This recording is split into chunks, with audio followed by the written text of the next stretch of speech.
Good morning, happy summer, and thank you for joining me for this book review of Tasha Tudor's Heirloom Crafts, text by Tova Martin, and illustrations by Richard Brown.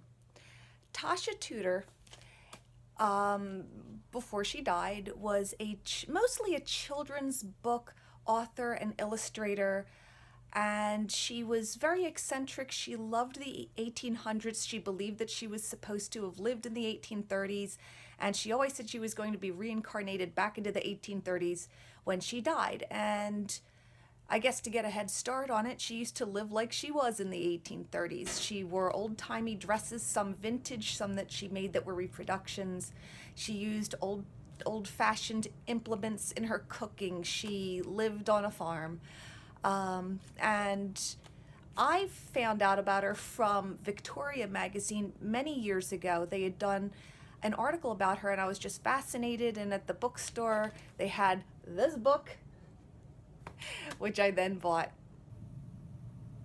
Tasha Tudor had a wide variety of interests. She didn't like the term crafts. For whatever reason, she didn't like the word craft.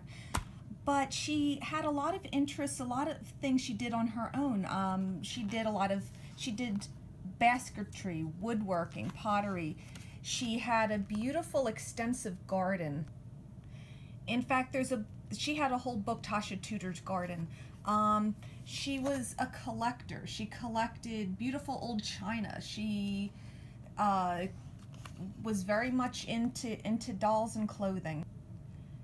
She did things like grow flax and process it, and she would spin using, she had a spinning wheel, she had looms, she made her own cloth. She was well known for her corgis. My personal favorite part of the book was the chapter on her dollhouse. She had a beautiful, extensive dollhouse. She did marionettes. Her dollhouse was 1/4 size. The standard size that most people have is 1/12 size. This was my favorite part of the book. I've said before, I think I should do a dollhouse tour of my own dollhouses. I haven't gotten around to it. I would highly recommend this book if you're interested in Tasha Tudor, if you're interested in the 1800s, or just people who live unusual lifestyles outside of the mainstream.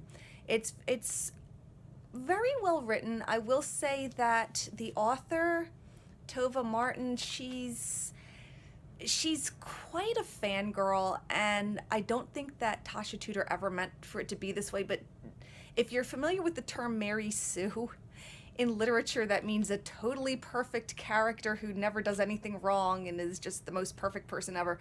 Tasha Tudor comes off as a bit of a Sue in this book. And Tova Martin's writing can be a little bit off-putting because it's clear that she has a bit of contempt for anyone who lives in the suburbs. But that's not the fault of Tasha Tudor. So I would still say, if you're interested in any of those above topics, buy the book. I think it's out of print. I'm sure you can find it on Amazon. You might find it at the library.